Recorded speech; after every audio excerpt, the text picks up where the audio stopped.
Assalamualaikum warahmatullahi wabarakatuh. Anak-anak kelas 12, kelas 11 RPL di SMK Negeri 12 Malang dan juga mungkin teman-teman yang lainnya yang alhamdulillah bisa ikut belajar di video-video saya.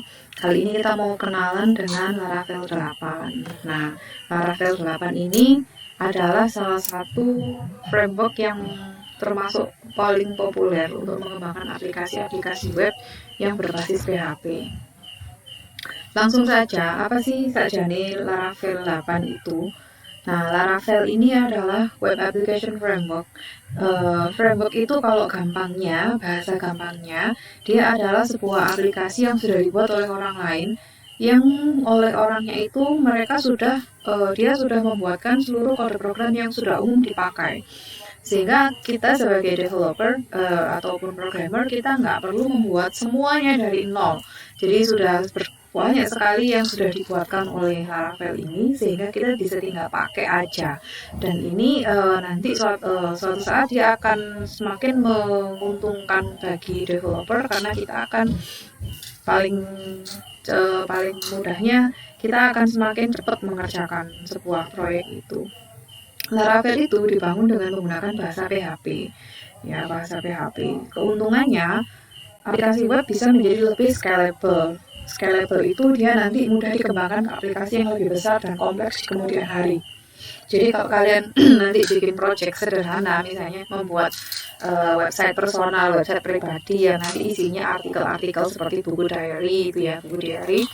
Nanti suatu saat kalau project yang sama itu ingin kalian kembangkan ke sebuah website yang lebih kompleks, misalnya menjadi uh, jurnal atau menjadi e-commerce bahkan atau apapun, itu kalian bisa lakukan di Laravel. Jadi kalian nggak harus membuat semuanya dari nol. Kalian bisa mengembangkan proyek-proyek yang sudah pernah kalian buat dulu, dikembangkan lagi ke skala yang lebih besar. Kemudian keuntungan berikutnya adalah menghemat waktu pengembangan aplikasi. Kenapa menghemat waktu? Ya jelas sekali, karena seluruh kode program yang sudah umum dipakai, misalnya autentikasi, login, logout, eh, kemudian email dan lain sebagainya, itu sudah dibuatkan oleh Laravel, sehingga kita tinggal pakai aja. Dan kalau misalkan kita nggak pakai framework semacam Laravel ini, kita mau bikin modul-modul autentikasi seperti itu, mau bikin modul login, mau bikin modul registrasi, mau bikin modul logout, itu kita harus membuatnya dari nol, sehingga kalau pakai Laravel itu bisa jauh lebih cepat, yang pada akhirnya akan menghemat waktu pengembangan aplikasinya. Kemudian keuntungan yang lain yaitu mempermudah pengorganisasian file dan folder. Seperti kalian tahu, kalau kita bikin sebuah project yang kompleks, itu nanti akan mengandung banyak sekali file dan banyak sekali folder. Nah, anak-anak kemarin waktu kita belajar CSS aja nih, kita ada beberapa puluh file dan beberapa puluh lagi file CSS yang kita taruh dalam folder yang terpisah kan. Nah, sebagian dari kalian ketika submit kerjaan kalian kan suka CSS-nya nggak jalan, karena ada yang folder CSS-nya nggak ikut disubmit. Ada juga yang file CSS-nya justru dikeluarkan dari folder tanpa memodifikasi kode link di HTML-nya. Akhirnya nggak jalan, seperti itu. Nah, ribet sekali kan? Nah, di Laravel ini kalian akan mengikuti sistem pengorganisasian file dan folder yang sudah dibuatkan strukturnya oleh Laravel, dan di situ kalian sudah tinggal ikut aja. Kalian nggak perlu lagi membuat struktur folder-folder yang rumit gitu, dan nggak akan ada yang kelupaan seperti ketika kita menyusun folder sederhana saja yang isinya file HTML dan juga file CSS, itu sering sekali struktur foldernya berubah. Ada apa saja nih di Laravel?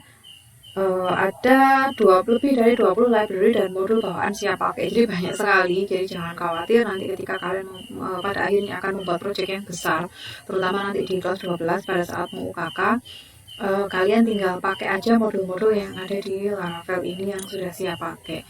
Kemudian juga menyediakan fasilitas untuk pengujian program dengan berbagai skenario. Skenarionya misalnya, oh saya mau menguji program saya di modul login. Saya coba login dengan username dan password yang salah. Apa yang terjadi? Skenario berikutnya misalnya username-nya aja yang salah tapi password-nya benar. Apa yang terjadi? Terus skenario berikutnya misalnya, oh dua-duanya benar username dan password-nya dua-duanya dibuat benar. Apa yang terjadi? Berhasil login atau tidak? Kayak gitu adalah contoh-contoh skenario pengujian.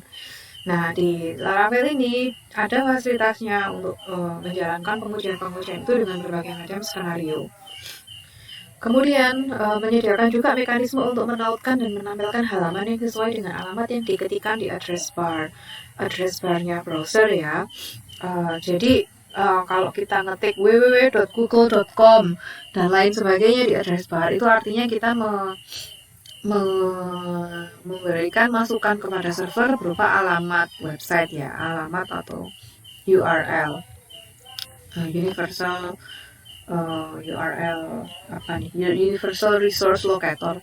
Nah, URL ini nanti dia akan diterjemahkan oleh server dan server akan menampilkan halaman yang sesuai dengan alamat yang kita panggil. Kalau kalian ketik lagi www.facebook.com/profile, nah dia akan menampilkan profil Facebook kalian misalnya. Kalau kalian ketik www.instagram.com/Listianti Dewi, maka nanti kalian akan menampilkan halaman Instagram saya dan lain sebagainya. Nah, Laravel ini nanti dia menyediakan mekanisme untuk membuat seperti itu. Sebenarnya nggak pakai Laravel pun bisa kok Bu membuat routing ya bisa aja, tapi nanti akan sangat rumit sekali dan pada umumnya kalau dengan menggunakan PHP biasa, setiap satu URL akan ekuivalen dengan satu halaman PHP. Nah, kalau di Laravel ini tidak selalu seperti itu, sehingga nanti akan menghemat resource juga kalau ke server. Jadi ketika kita berpindah satu rute ke rute yang lain, alamat ke alamat yang lain, belum tentu kita akan membuka halaman file PHP yang lain. Gitu. Nah, kemudian Laravel juga menyediakan manajemen konfigurasi. Aplikasi yang dibuat dengan Laravel ini itu dia bisa berjalan di berbagai platform. Bisa di iPhone, Android, Windows, dan lain sebagainya. Nah, kalau mau berjalan di berbagai platform itu kan mungkin ada konfigurasi yang perlu diatur nih. Di Laravel dia sudah ada manajemen konfigurasinya. Kemudian yang paling ini lebih banyak lagi ya di Laravel, tapi ini yang paling umum dipakai. Email dan autentikasi. Jadi kalian bisa langsung setup email, kemudian mekanisme autentikasi seperti login, logout, register, dan lain sebagainya dengan mudah. Jadi nggak perlu buat dari nol fitur-fitur kayak gini. Misalnya mau bikin e-commerce seperti Shopee. Shopee itu antara login sebagai penjual dengan login sebagai pembeli kan sudah berbeda fasilitas yang tampil di halamannya. Nah, itu bisa diatur di Laravel. Kemudian nanti ketika kalian belajar Laravel, kalian akan mendengar apa yang disebut dengan composer dan juga artisan.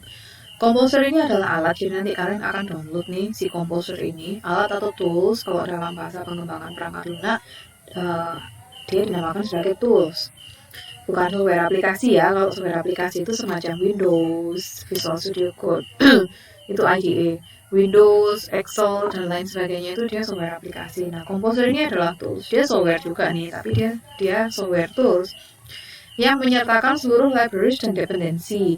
Jadi pustaka-pustaka, intinya kalau kalian pusing nggak usah terlalu dipikir soal ini. Libraries dan dependensi.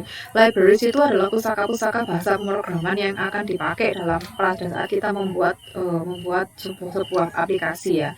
Kalau kayak kalian belajar bahasa Inggris kan butuh pustaka bahasa Inggris atau kamus bahasa Inggris nih. Nah, kalau kata yang kalian bunyikan itu tidak ada di kamus, berarti kalau tidak ada di kamus bahasa Inggris, berarti kata itu bukan kata bahasa Inggris, kayak gitu. Nah, si Composer ini dia juga menyediakan seluruh libraries untuk bahasa pemrograman termasuk PHP yang ada dipakai di Laravel itu. Dan juga selain libraries, dia juga menyediakan dependensi. Dependensi kadangkala satu modul program itu dia bergantung pada modul program yang lain gitu. Nah, ketika kita ingin membuat aplikasi dengan konfigurasi tertentu nih, ini aplikasi apa aja yang kita butuhkan agar supaya aplikasi kita berjalan. Nah, nanti dia Composer ini dia bisa mengkomposisikan libraries dan dependensi yang dibutuhkan. Kita mau bikin project Laravel, maka dia akan mengkomposisi library atau kamus-kamus bahasa yang dipakai di Laravel Dan juga dependensi-dependensi yang kita butuhkan. Kita butuh aplikasi apa aja di Laravel itu nanti si komposer itulah yang akan mengkomposisikannya untuk kita. Jadi kita nggak perlu download satu-satu, nggak perlu ngelingkan satu sama lain, nggak perlu konfigurasi satu sama lain secara manual, tidak perlu, langsung kita bisa pakai komposer.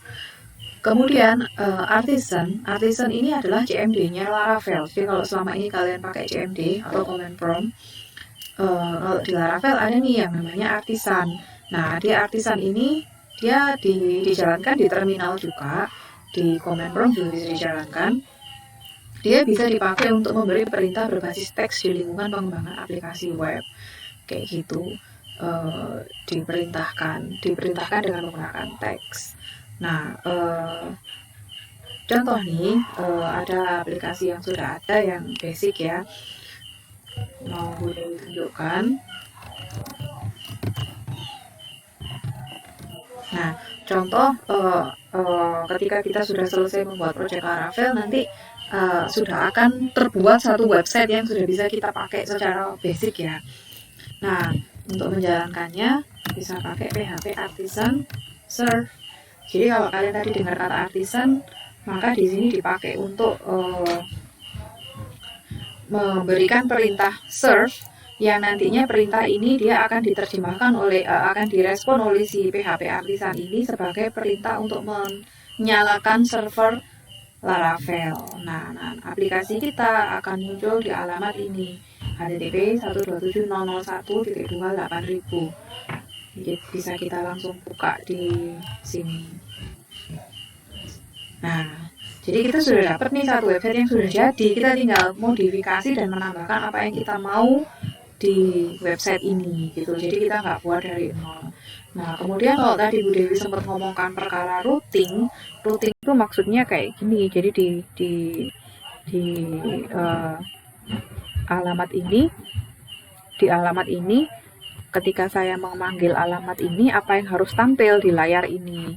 Ketika saya kembali ke alamat ini, apa yang harus tampil di layar ini. Kan pastinya beda-beda tuh.